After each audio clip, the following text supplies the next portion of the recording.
Assalamualaikum warahmatullahi wabarakatuh. Perkenalkan, nama saya Masai Sauda Monika. NIM saya 18141176 dari kelas SI 6SP. Pada mata kuliah ini ada tugas untuk menjelaskan materi ke-12 pada slide 3, 4, dan 5.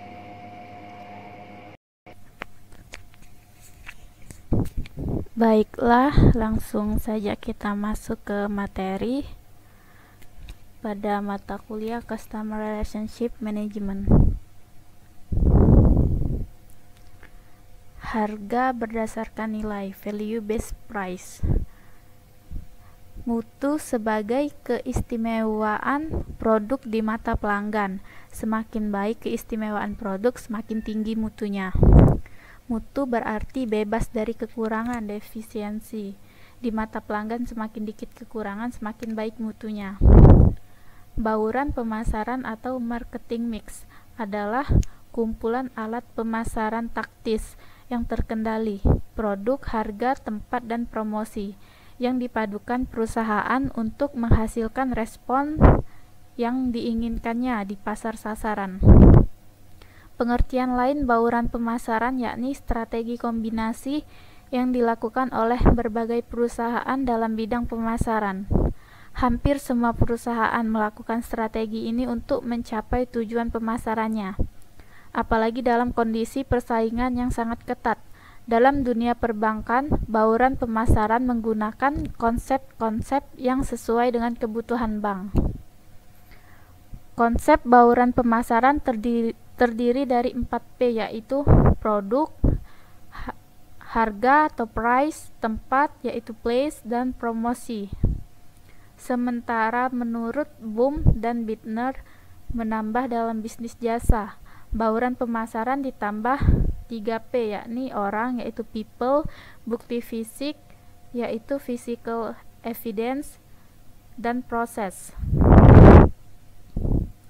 Produk dan bauran produk. Bauran produk atau produk mix adalah kombinasi berbagai jenis produk yang dijual kepada masyarakat konsumen oleh sebuah perusahaan atau satu unit usaha. Bauran produk, kebutuhan akan kombinasi pemasaran sangat bervariasi untuk tiap produk. Misalnya, produk mobil membutuhkan banyak wiraniaga dan upaya promosi, tetapi perlukan kemasan dan merek yang menawan, dan juga tidak memerlukan pelayanan purna jual. Pengertian lini produk atau produk lain, sekelompok produk yang berkaitan erat karena fungsinya serupa, ditujukan pada sekelompok pembeli yang sama, atau dipasarkan lewat saluran distribusi sama. Ini adalah tingkatan produk. Tingkatan produk ini terdiri dari 5 level.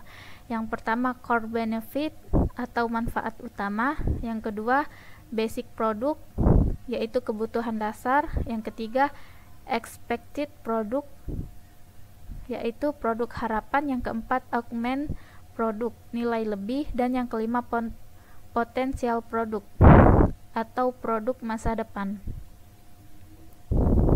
Yang pertama, core benefit adalah manfaat yang paling dasar dari suatu produk. Produk yang memposisikan tingkatan produknya dalam core benefit biasanya memiliki segmen harga yang kompetitif.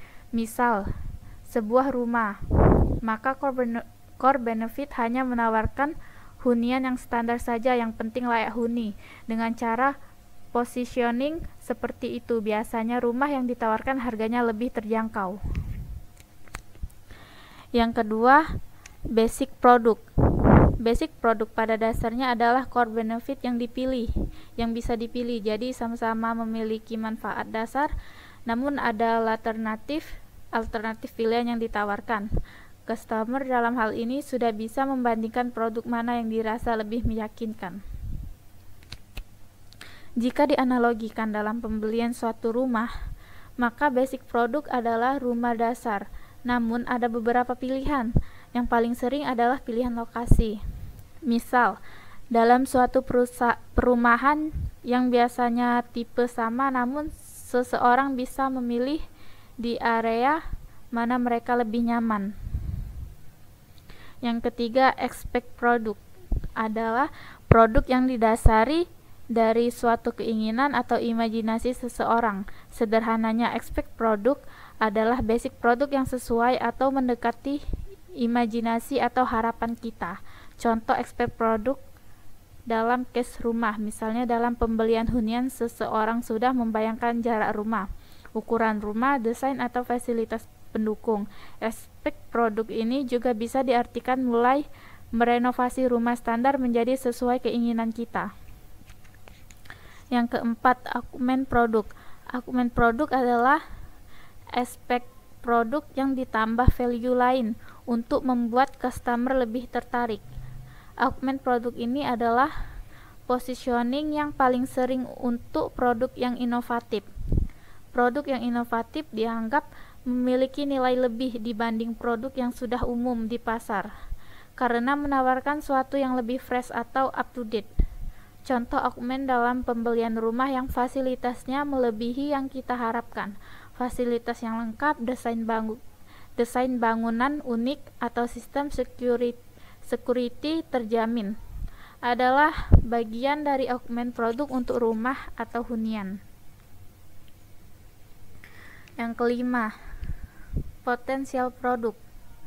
Artinya memiliki harapan di masa yang akan datang. Produk-produk seperti ini sangat tergantung bagaimana seseorang marketing membuat orang yakin bahwa ini adalah sebuah investasi di masa depan.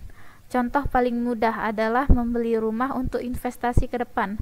Rumah yang dibeli diyakini nilainya di masa depan akan bertambah. Tidak jarang rumah yang masuk potensial produk tidak langsung dihuni. Ini contoh situs Metamediary pada Baby Center. Baby Center ini bukan hanya merchant online atau toko online, ini adalah Metamediary digital marketing atau pemasaran secara digital. Bisa didefinisikan sebagai semua upaya pemasaran menggunakan perangkat elektronik atau internet dengan beragam taktik marketing dan media digital, di mana Anda dapat berkomunikasi dengan calon konsumen yang menghabiskan waktu di online. Ada beragam akses untuk para calon konsumen agar dapat melihat penawaran Anda seperti website, blog, media sosial yang berupa Instagram, WhatsApp, Line, dan lain sebagainya.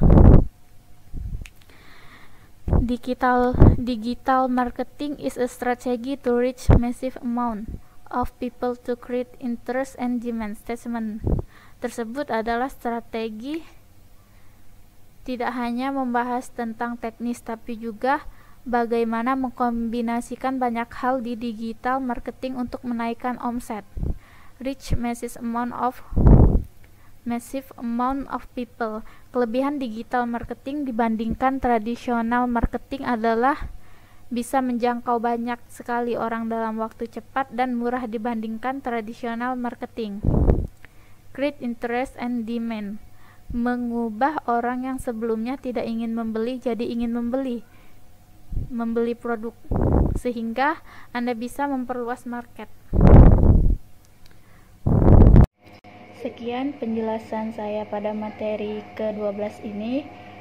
Semoga bermanfaat untuk teman-teman sekalian. Saya ucapkan terima kasih. Wassalamualaikum warahmatullahi wabarakatuh.